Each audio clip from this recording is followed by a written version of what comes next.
What's up, guys? This is Mr. H. CBA 2 review.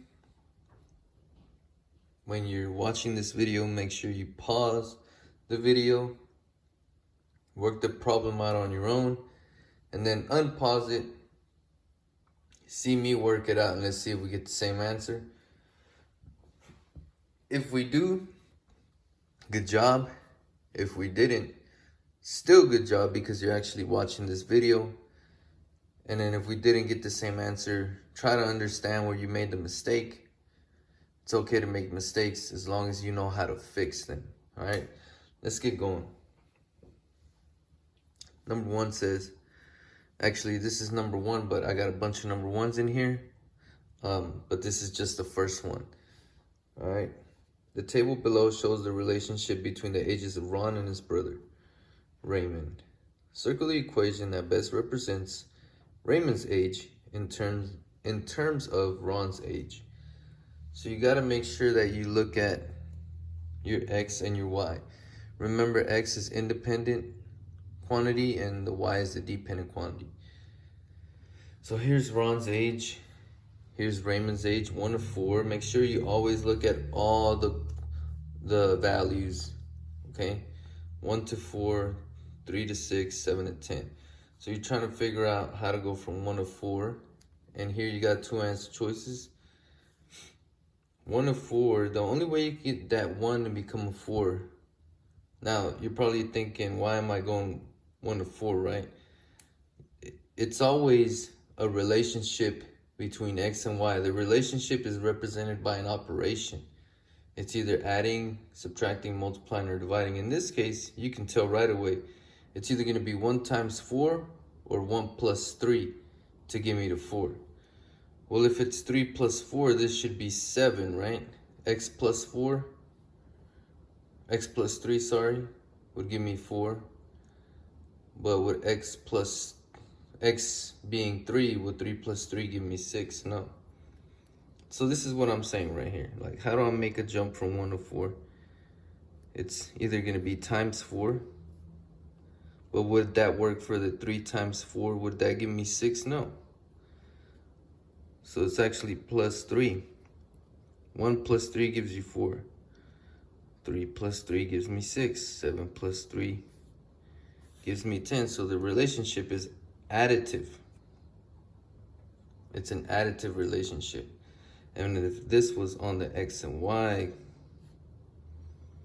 the first quadrant, it would not be going through the origin, which is 0. It would start 1 on the X, 4 on the Y. If this was 0, it would be at the 3. So maybe it would look something like that. All right, let's keep going. I'm gonna be going through these pretty fast, so try to keep up, all right? The good thing is you can pause the video and then, try to understand your answers compared to mine. All right, the next one. The equations shown below represent additive and multiplicative relationships. Circle each equation that represents an additive relationship. Okay, this can be confusing because it does say additive, but you have to remember that anything that's adding can be written as subtracting. Okay, so this one is actually additive. Y minus 8 equals X. Ooh, actually, I messed up there. Y is usually the dependent quantity, should be by itself, so I'm not gonna circle that one. Definitely not gonna circle this one. All right, see, this one looks good because it says X plus 3/4 equals Y. Definitely additive. Y equals 1 plus X, or I can read it this way, X plus 1 equals Y. Definitely. This is multiplying, this is multiplying. These two are additive. And just a reminder that additives can be subtractive too. Okay, but they're still called additive is what I'm saying. Next one.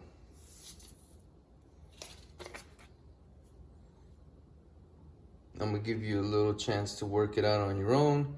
pause the video right here because I'm about to work it out. All right. When Marcus plays basketball, he makes 32% of his three-point shots.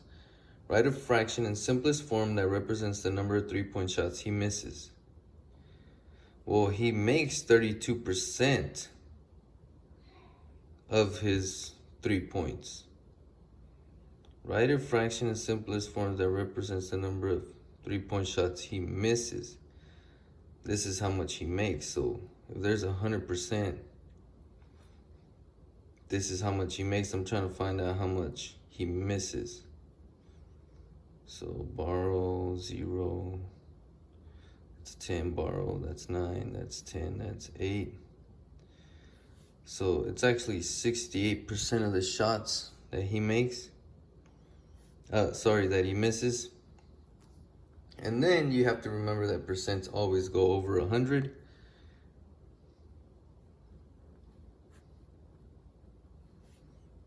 And then it says a fraction in simplest form. Boom, you got your fraction.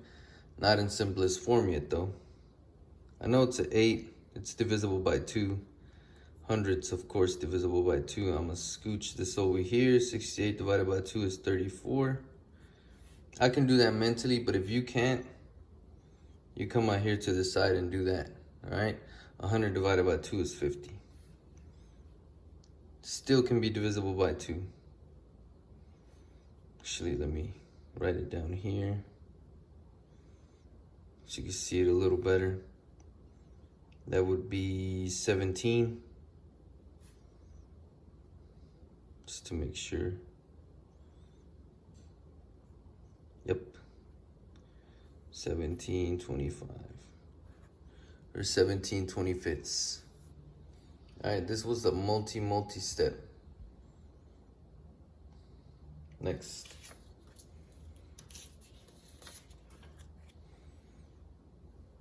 Again, before I work this problem out, pause the video. That way you can work it out. And then unpause it to see if we get the same answer. Victoria chose a patterned ceramic tile for her bathroom floor. An example of the tile appears below. What is the ratio of unshaded parts to shaded parts on the example of ceramic tile? A ratio is a fraction. It can be written 3 different ways though. The ratio they want is unshaded to shaded. Unshaded. They didn't say anything about total, so I don't want to see any of y'all counting all these. Unshaded. 1, 2, 3, 4, 5, 6, 7, 8, 10, 11, 12. Top number. To shaded parts. 1, 2, 3, 4, 5, 6, 7, 8, 10, 11, 12, 13. There's the ratio. 12/13.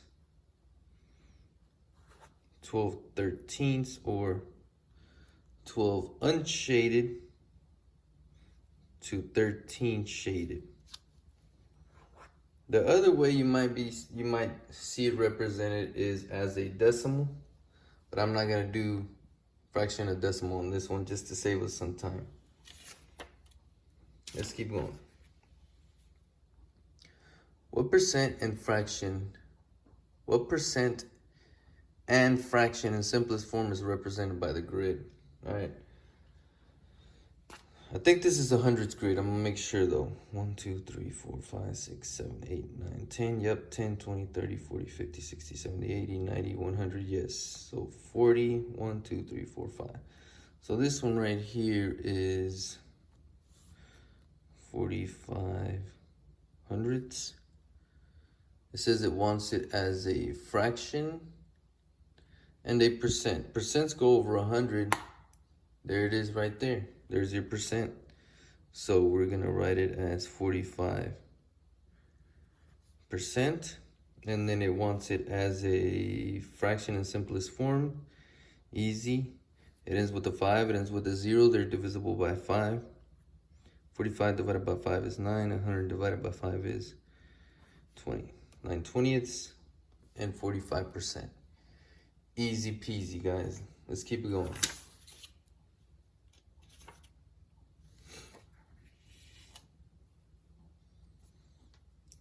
All right, next one. Caesar is making a scale drawing to represent a model of his house. The length of the model of his house measures 10 and 7/8 inches. What decimal will Caesar use in his drawing if he converts the measurement of the length to the model of length of the model house to a decimal? So all it's asking you to do is turn the 10 and 7/8 into a decimal. All right, so you know that the 10's gonna stay no matter what, because that's 10 and 7/8. It's gonna be 10 point something. We need to figure out the 7/8 as a decimal. If you remember this, numerator in, denominator out, right? Numerator is the top number. Goes in, 8 out. 8 goes into 7, nope. 8 goes into 70, yes. 6 times 8 is 48, no. Can go in there. 9 times 8 is 72, no. So 8 times 8, 64.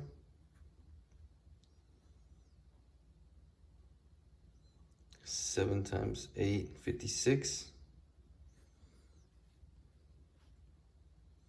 8 goes into 45 times. So 7/8 is 0 and 875 thousandths. But remember that 7/8 is this. But we're trying to turn that. So you got to make sure to remember to attach this part on this side, all right, of the 10. So 10 and 7/8 is actually 10 and 875 thousandths. All right, let's keep going.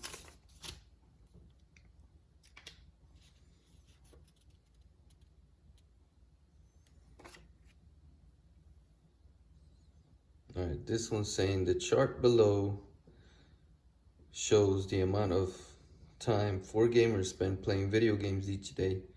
Based on the chart, write a fraction in simplest form that represents the amount of time Joseph spends playing video games. This is Joseph. Again, you do nothing with that whole number. You're going to leave it. So it's going to be 3 and 35 hundredths. Here we go. 3 and 35 hundredths. There it is right there. Nope. Psych, because it says simplest form. So let's divide that part. Equals, let's bring the 3 with us. 35 divided by 5 is 7. 100 divided by 5 is 20. So it's actually this one, 3 and 7/20. All right. Pause the video if you're confused at all. Try to understand it. I know I'm going through these kind of fast, but this is just a review. This is not a reteach. I'm not teaching you this all over again. This is something that you should already know. You should be studying, and this is just to bring it back to the front of your memory, like a refresh. All right, let's keep going.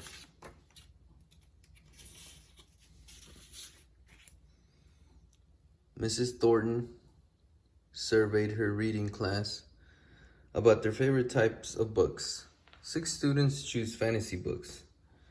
If 20% of the class likes fantasy books, how many students does Miss Thornton survey in total? Okay. This is a ratio table problem.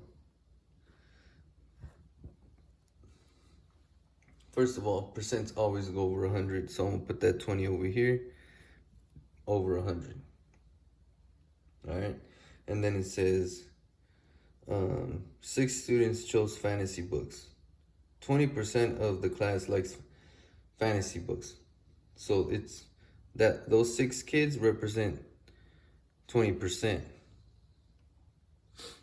Does that make sense? We're trying to look for the total, and it does say here how many students did Miss Thornton survey in total. So you know that's what you're looking for. You're looking for the whole, the total amount. That's a part, right? I cannot make that 20 into a 6, but I know I can scale it down to something that I can potentially make into a 6. So I'm going to divide this by 10. You're probably saying, why is Mr. H dividing that by 10? Well, 20 divided by 10 is 2. And I know this 2 can be turned into a 6 times 3. 100 divided by 10 is 10. 10 times 3 is, whatever you do to the top, you got to do to the bottom. Top number, bottom number, numerator, denominator. These are fractions pretty much. Proportions, ratios. 10 times 3 is 30. So how many students did she survey total? 30. That's simple. Let's keep going. All right. Mr. Green purchased a smartphone for $225. The smartphone was 25% off the original price. Write a percent proportion that shows the original price of the smartphone. Oof. That one's kind of tough. All right, let's see if I can do it though. I may not be able to do this one. I feel like this one's kind of tricky. I know for sure it has to be a ratio table because there's a 25% off and then they give you how much you paid for it and it's asking for the original price. So if that was 25% off, that means he actually paid 75% of the total price. Do you get what I'm saying there? So what's 25% off of 100%? 75%, right? That 20, it's not asking you to find the 25%. It's asking you how much is the original price. Well, that's how much he got discounted, 25%. All right, that's how much that was discounted. But so then that means if he paid $225, that means he actually paid 75%. So I'm gonna put the 75 up top. And then this is what he paid. That was not the original price because that's what we're looking for. The original price is more than 225. This, now I can see it. This requires a lot of thought though.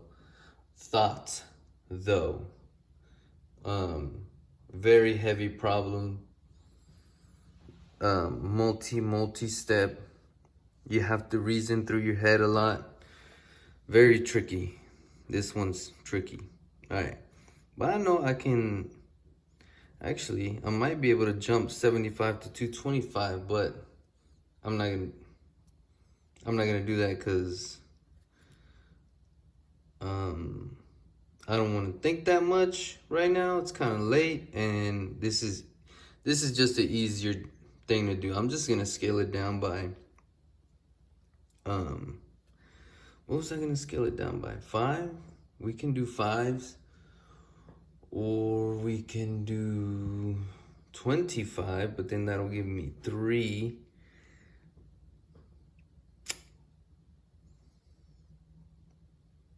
If I do a 75 plus a 75,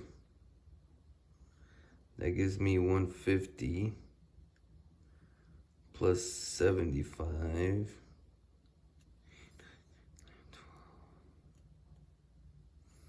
There it is right there. So I'm just gonna do the straight jump. And I was trying not to think that much, but I just couldn't think of another number to scale it down. So 75 times 3 is 225. 100 times 3 is 300. So the original price was actually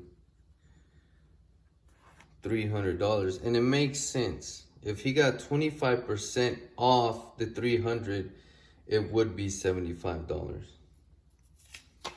That one was tough. What fraction in simplest form has the same value as the sum of 5/10 plus 25 hundredths. All right. I shouldn't really review how to add decimals because that's a 4th grade skill, I think. Maybe 5th grade. I'm pretty sure they taught you this in 4th grade. But whenever you're adding decimals, you line them up. Notice I added a 0 here, right? And why am I adding? Because it says you need to do a fraction of these two added together. Sum 5, 7, 0. 75 hundredths. You have to be able to read a decimal. If you can't read the decimal, you won't be able to turn it to a fraction. 75 hundredths. 75 hundredths. If you're good with division, you should be able to see that this is a 75 and 100, and you should be thinking, oh, quarters, right? So it's divisible by 25 to make a big jump. If you can't think of the 25, then you for sure should know that it ends with a 5, it ends with a 0, it's divisible by 5. But again, you should be able to see that that is divisible by 25, which is 3.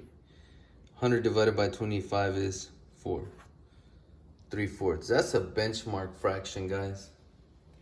You should know that one as a fraction, as a decimal,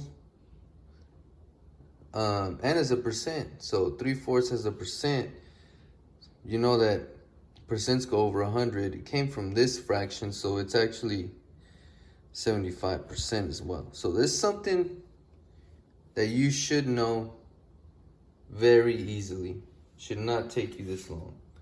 It should not take you long, right, to be able to solve those type of problems.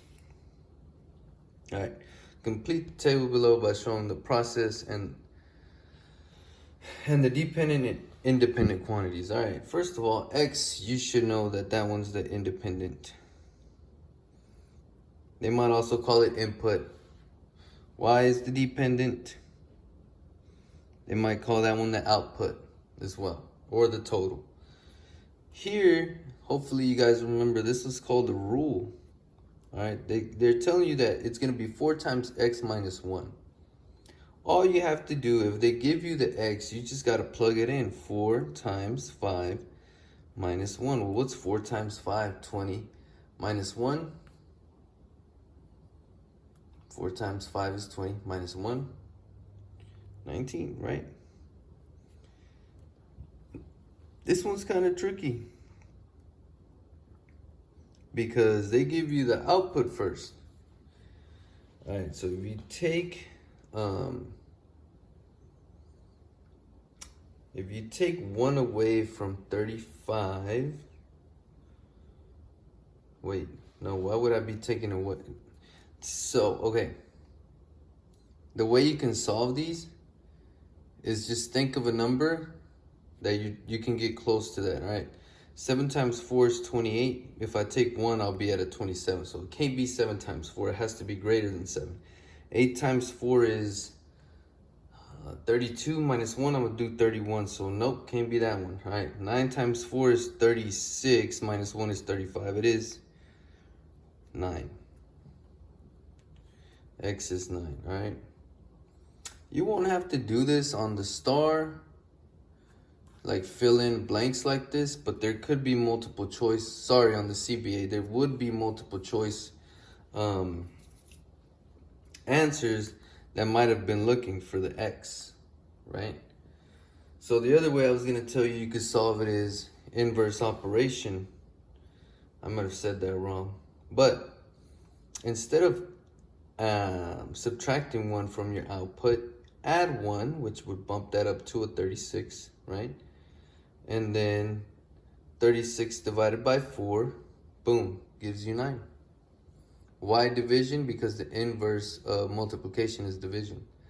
I did the inverse of addition first, and then that one. But that might be a little bit too advanced, so you should be able to do it by thinking about 4 times what gives me close to 35, and then subtract 1 away, all right? Let's keep going.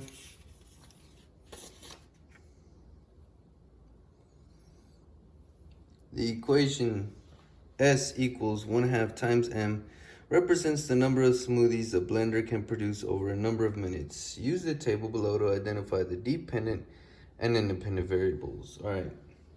If you listen to the question I did earlier, I said X is your input, also known as the independent.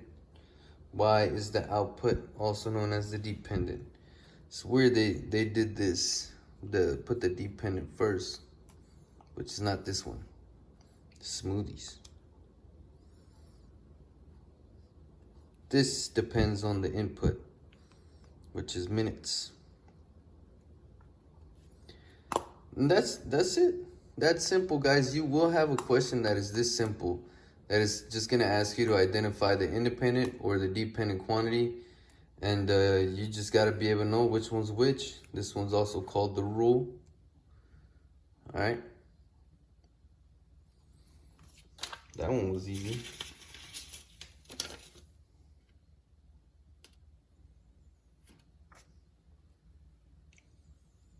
Again, as you're going through this whole video, it's kind of long. Pause the problems, take your time, work them out. I know you don't have them in front of you. Some of these I'm able to do them a lot quicker because I can actually work within the problem. It might not be that easy for you, so that's why I'm saying pause the video, take your time, work through it. And then unpause it, see if we both get the same answer. All right, let's keep working. The table below shows the amount of chicken needed to make a certain number of servings of chicken soup. Write an equation that shows the relationship between amount of chicken and the number of servings. So you're looking at the relationship x to y, x to y, x to y. Like, how do I do that? How do I get from 1 to 2, 2 to 4, 3 to 6? I could go from 1 to 2 by adding 1, but would that work for 2 to 4? 2 plus 1 would not give me 4. I see it already. It's times 2. And you're asking me, well, what times 2? The chicken times 2. I'm not using an x because you might mistake it as a variable. So chicken times 2 equals servings. You might see it written this way on the CBA though. They might just leave out the dot and write it this way. So anything times 2, well, not anything, chicken in pounds times 2 will give you the amount of servings, the total servings that you can get. Easy one. Here we go, another one of identifying the relationship. Based on the table that appears below, write an equation that represents y in terms of x. All right. So 0 plus 6 gives me 6. 5 plus 6 is 11. Oh, this one was easy. X plus 6 equals your y. That's true. The other way you might see it is the y on this side. And for some reason, if the CBA is just trying to be really tricky, you have to remember this one too. Subtracting a negative is the same thing as adding a positive, so they might write it this way. This is the same thing as these two. Keep, change, change turns it into x plus 6. Just wanted to throw that out there. If you remember this, good for you. All right, if you didn't, try to go back and remember why this makes sense. All right, subtracting a negative is the same thing as adding a positive. Because if you do that strategy that I taught you, keep, change, change, you keep the first number, change the sign, turns it into x plus 6 pretty much is what I'm saying. Let's keep going.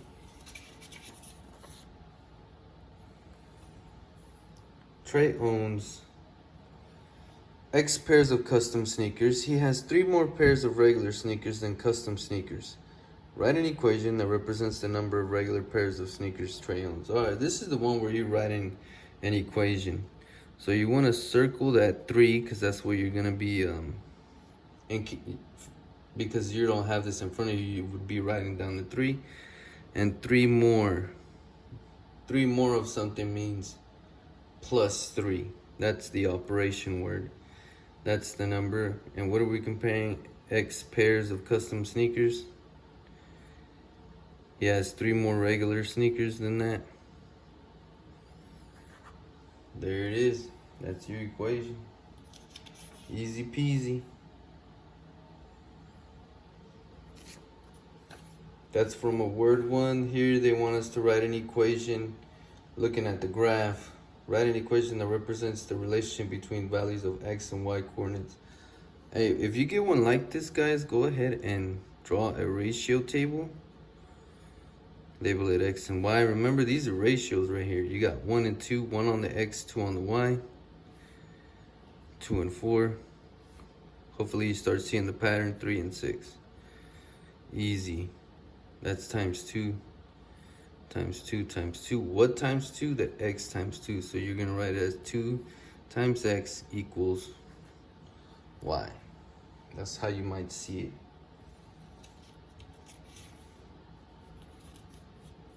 Let's go. Let's keep working. Again, I know I'm going through these kind of fast. Go ahead and make sure that you pause the video. And then once you worked it out, watch me work it out. And if we get the same answers, good. If we didn't, try to understand where you made the mistake. Learn from your mistakes. It's okay to make mistakes as long as you can fix them. All right, this one wants us to... Table below shows the relationship between grams and ounces, G and N, and certain snack food labeling. Write an equation. All right, so they want us to write an equation showing the relationship of N to G, which is X and Y, except they use N and G to make it a little bit more confusing, I guess. I can't really see a relationship, but I know 2.5 times 68.5 would be 7.5. One of those, but let's just pretend this is a, yeah, let's just do 68. Nope, it would be 67.5. If I add 67.5 to 4, there's no way I'm going to get 112. So it's definitely not adding. It has to be multiplication because you're going from a smaller quantity to like a bigger number, right? When it's difficult for you to visualize the multiplication, you can work backwards. But remember that you're going to end up going forwards once you start writing it. What do I mean by backwards? Well, I know 4 times something gives me 112. Always X to Y. But I'm going to work backwards to try to figure out what that 4 times something is. 4 times 2 gives me 10. And 4 times 3 gives me 12. I wonder... Whoa, I said 4 times 2 gives me 10. Man, I was way off. This is messed up. 4 times 2 is 8, which turns this to a 3, which this should be an 8. 8 times 4 is 32. My bad, guys. That's 28. All right. So, but then this has to be true for all of them. So I'm going to multiply 2.5 times 28. And if it gives me 70, that means it is X times 28 gives you Y. All right. 5 times 8 is 40. 5 times 2 is 10 plus 4 is 14. Add a 0. Go to the next place. 2 times 8 is 16. Carry that. That's 4. That's 5. And 1 decimal place. Yep. So I'm gonna write it with the variables that they used. 28 times n equals g. That's what I mean by working backwards, because I know 4 times something gives me that 112. I just didn't know what that something was. So the way you can find that out is, okay, if this is your x, that means 112 divided by 4 will give you what that number is that you can multiply the 4 by to make it 112. That one's kind of tough.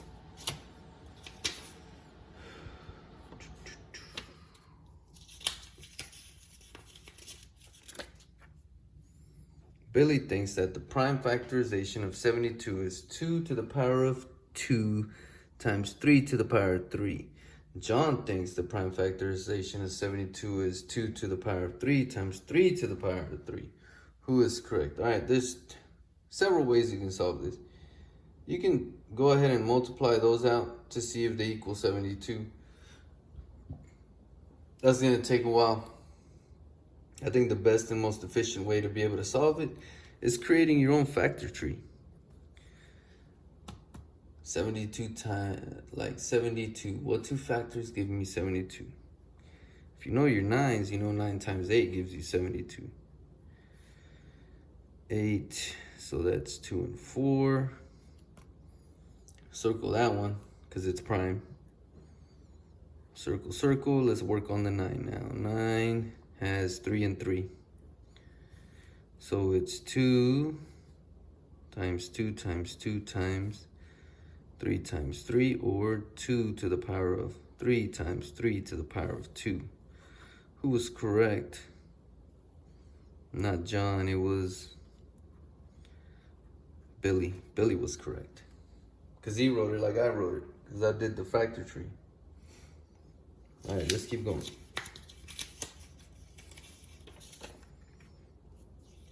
And this is the last one, guys. Alright. Actually, yeah, this is the last one. I love these problems. That's the order of operations problem. PEMDAS. When you see something like this, you need to be writing this out on the side. Pause this one. Alright, work it out. Unpause. Let's see what we get. Alright, first of all, there is parentheses. Inside of the parentheses, there is addition and subtraction. But which one should I do first? Well, if this was just written like this, you would have to do subtraction first. Just because PEMDAS has the addition first, that doesn't mean anything. What matters is what comes in the expression first. So 6 minus 2 is 4 plus 3. I'm going to rewrite the whole thing because that's how I've been teaching you. Alright? Why did I leave the parentheses? Because I'm not done with the parentheses. Once I'm finished with the numbers that are in the parentheses, I'll just get rid of them, but I'm not. So let's keep going. 4 plus 3 is 7. Alright, now technically I'm done with the parentheses because there's only a number there. And I wrote the parenthesis around it. Technically it means multiplying. Alright. So not supposed to do this first because I'm done with the parentheses now. But I got exponents. Is that 5 times 2? Never. It's never 5 times the exponent. The exponent tells you how many times you're going to multiply that number by itself. So that's actually 5 times 5, which is 25. Rewrite the whole expression. This is times 7. Alright, now I'm in multiplication and division. Should I multiply these first or divide? Or does it matter? Absolutely it matters. You should do division first because you're right here now. And division comes first in the expression. Yes, it doesn't come first here, but that doesn't matter. It matters what comes first in the expression. So 25 divided by 5 is 5 times 5 times 7. 25 times 7, 35, 14, 15, 16, 17. So the answer to this one was 175. If you got that, good for you. Guys, I went through this little CBA review pretty fast. I try to show you as many problems as I think that there would be, the certain type of problems that there would be on, that there will be on the star. Not the star, sorry, the CBA 2. But I might have missed something that will be on there, so make sure you study, make sure you show up to school. Especially show up to school the day before the CBA, because that's when I really review really well in class though, okay?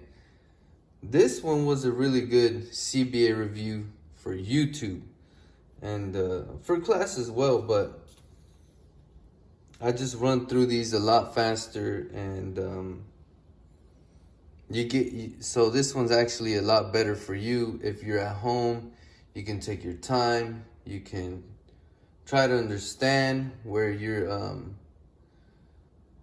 making mistakes, and also maybe you might be realizing, whoa, I really messed up on order of operations. Let me go try some from the book that I have, because I know Mr. H tells me to take my math book home every night. Or let me look at my math journal that I should be taking home every night, and let me work some of those problems out. But anyways, guys, I'm proud of you. If you're watching this video, I'm super proud of you, because it means you care, and it shows that you want to review for the CBA and you're trying to improve your grades. So if you're watching this right now, super proud of you. And believe in yourself, guys. Study as much as you can. Be focused. I believe in you, but you have to believe in yourself too. And on top of that, you have to put in some work. All right? But I know you're going to be successful, because if you're watching this video, it means you care about your grade for the CBA. And I'm very proud of you. All right? Believe in yourself. I believe in you. See you next time.